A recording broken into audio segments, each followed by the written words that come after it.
energy and feel great. Bill Pyle owns and operates his hardware store in Charleston, West Virginia. He lives in Dunbar, suburban Charleston, and got his tap water at home ruled safe to drink Wednesday, January 15. He says the city signed off on the tap water at the store on Tuesday. This is EntryPoint. I'm Richard Alcott. I'm wondering if you might have just a few minutes to talk to me about the water situation you're experiencing down there. Do you have your water back now? Well, let me tell you, as far as my home, I live in a suburb in Dunbar, with D-U-N-B-A-R, which is about 6 miles from here, and we got our water on yesterday.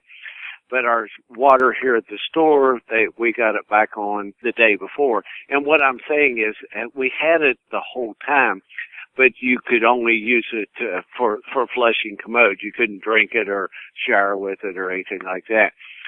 But now, much better than half of the affected area has been turned back on, and people are in the process of flushing. I would say by today is Thursday? I'd say by Saturday or Sunday, everybody will be back on. Sure, that's cool, but it's like, a week without any kind of domestic water source. I mean, that must have been a challenge.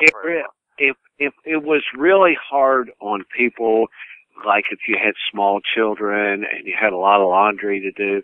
My wife and I are both almost 70, and it really, truthfully, I mean, when you're 70, you've been through so many things. I've been through a lot worse things than this. And I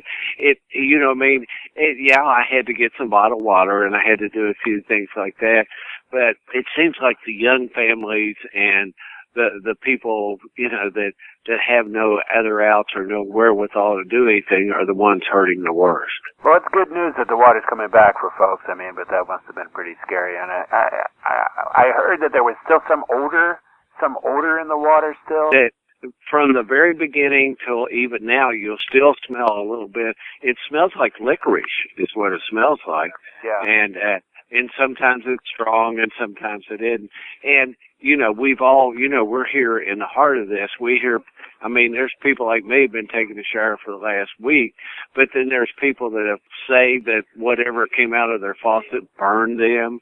And, so it's all over the place. But I'd say 99.9% of the people are just doing fine when they get their water back on. And how is the situation there for the past week or so? How's that affected the hardware business where you are?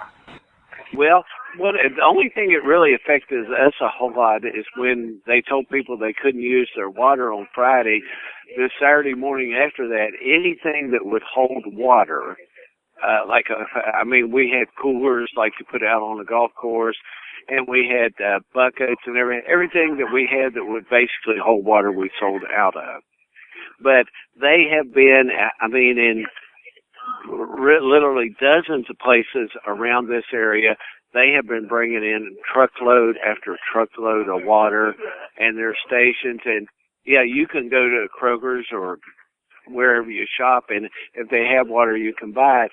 But they have to have given away hundreds of truckloads of water. They just set up a station that the cars file through there. They ask you how many families it is, and they give you 2 cases of water for each family.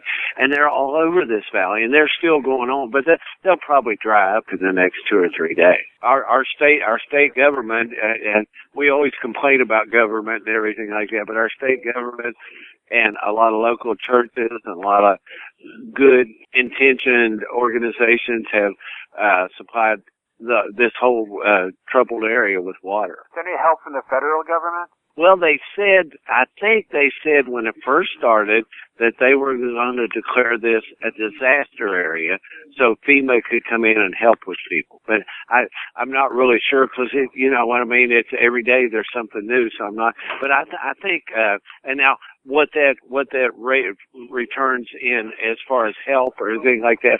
But I think the federal government declared us a disaster area and FEMA has come in to help people. Bill, what's your understanding of what happened, what caused this problem? Well, really, about a mile away from where the West Virginia American Water pumps their water in to purify it and pump it over a 7 or 8 county, how many counties it was area. there was a tanker that had this chemical in it, which I wouldn't begin to tell you the name of this chemical. I think it starts with methyl, but I'm not sure of the rest of it.